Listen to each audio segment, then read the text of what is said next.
puissance égale aux ordres qu'il donne.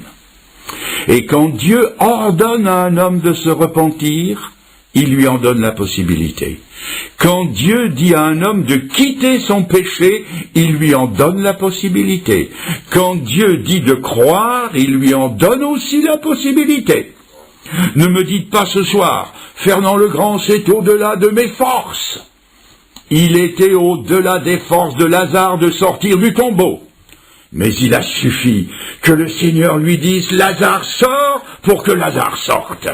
Et aujourd'hui, le Seigneur vous regarde et il vous dit simplement « Crois et vis ».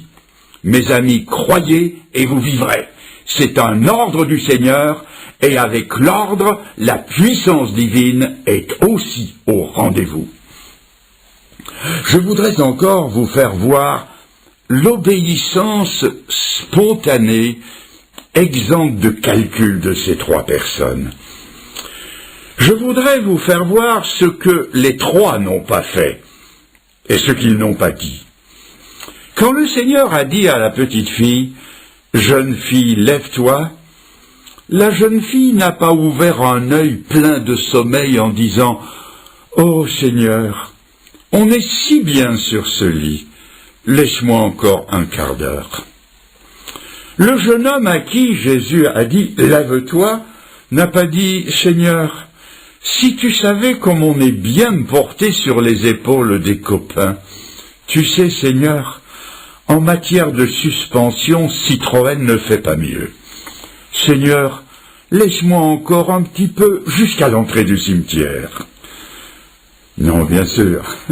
Et quand Jésus a dit « Lazare sort », Jésus n'a pas entendu une voix caverneuse, pleine de sommeil, comme celle d'un étudiant que sa mère appelle le matin « Oh, ça va, j'arrive ». Non, ça s'est fait sur le champ. Ils ont tous les trois obéi spontanément à l'impulsion de l'esprit de vie qui était en eux. Et je crois que c'est ce qui caractérise un nouveau converti, c'est la fraîcheur de la spontanéité. C'est la voix de Dieu au petit Samuel de l'Ancien Testament qui entend « Samuel, Samuel » et il répond « Qui es-tu, Seigneur ?» Ton serviteur écoute. C'est frais, c'est spontané.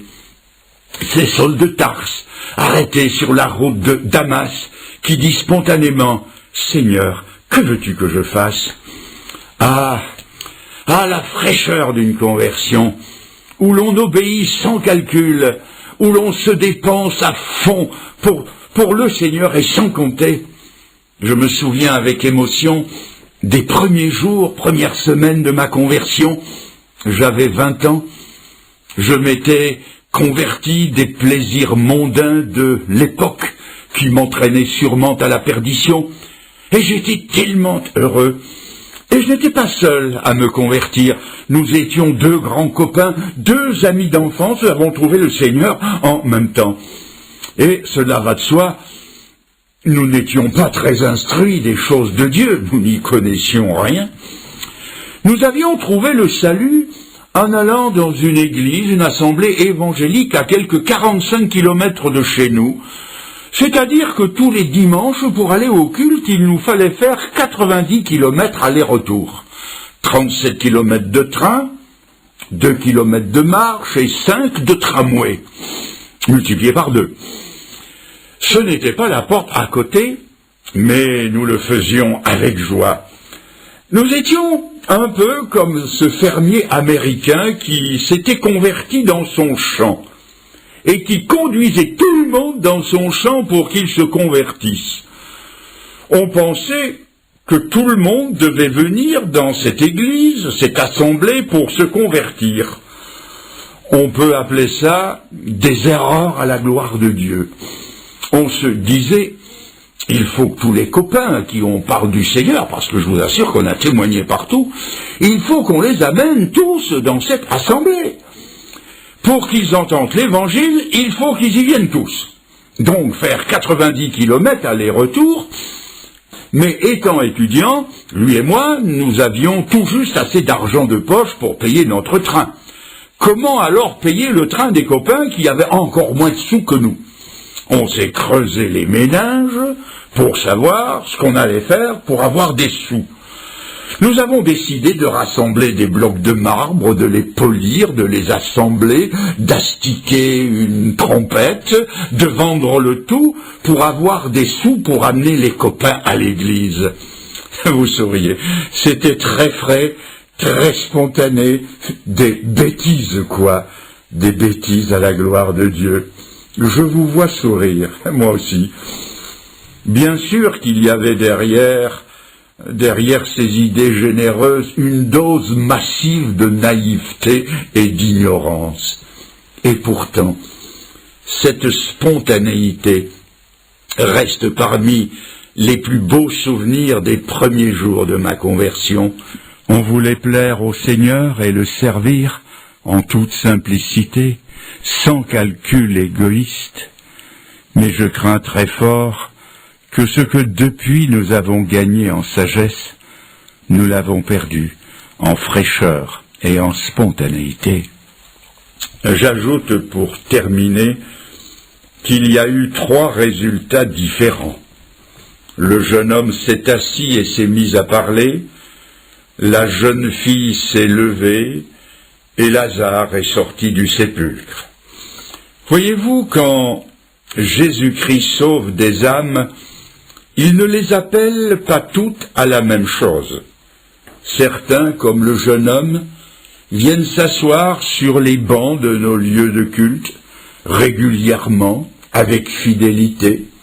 Ils viennent en fait s'asseoir aux pieds du Seigneur.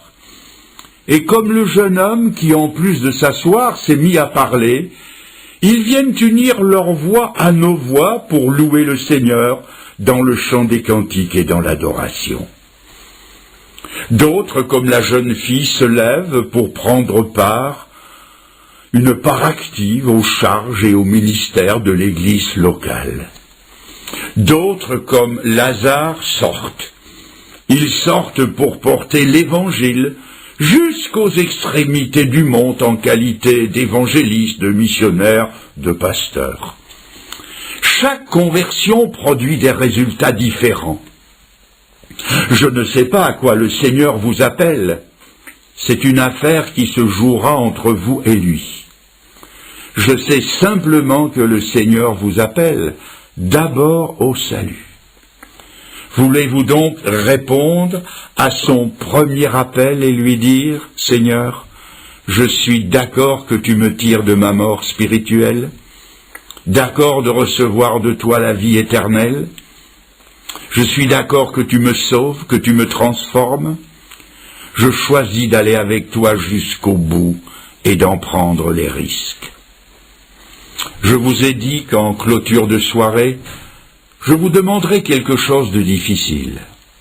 Levez la main en signe que vous ajoutez foi au message de l'Évangile. Nous allons donc dans un instant avoir 1 minute de recueillement que j'appelle parfois 1 minute de vérité. Devant Dieu, vous ferez le point dans votre vie. Vous choisirez intérieurement et vous le démontrerez publiquement par un bref mais décisif lever de main. Cela voudra dire que dans la main tendue du Seigneur vous mettez la vôtre. Ensuite, je prierai pour vous. Ne faites pas le geste pour me faire plaisir. Et si vous ne voulez pas faire affaire avec Dieu, ne levez pas la main. N'ajoutez pas une nouvelle légèreté à toutes les autres.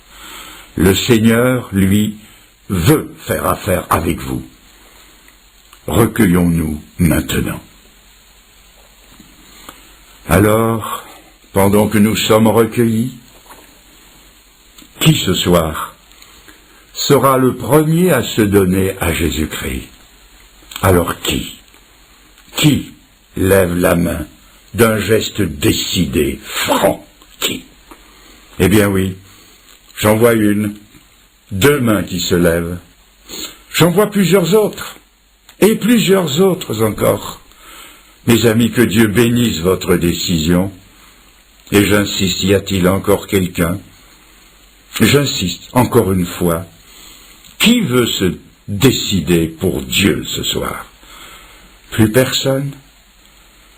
Oui, je vois encore une main qui se lève, peut-être deux, dans le contre-jour créé par les projecteurs, je ne vois pas bien, mais plusieurs se sont tournés vers le Seigneur. Nous restons recueillis, et je prie pour vous.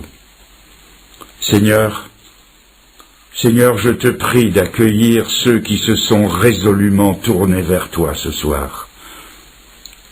Tu connais l'intensité de la lutte intérieure, celle de capituler devant toi et de s'abandonner à toi. Ils ont fait ce pas. Tu as promis que tu ne mettrais pas dehors celui qui viendrait à toi. Seigneur, assure-les de ton pardon. Mets en eux l'assurance de la vie éternelle. Donne-leur ton Saint-Esprit pour qu'ils puissent marcher en nouveauté de vie.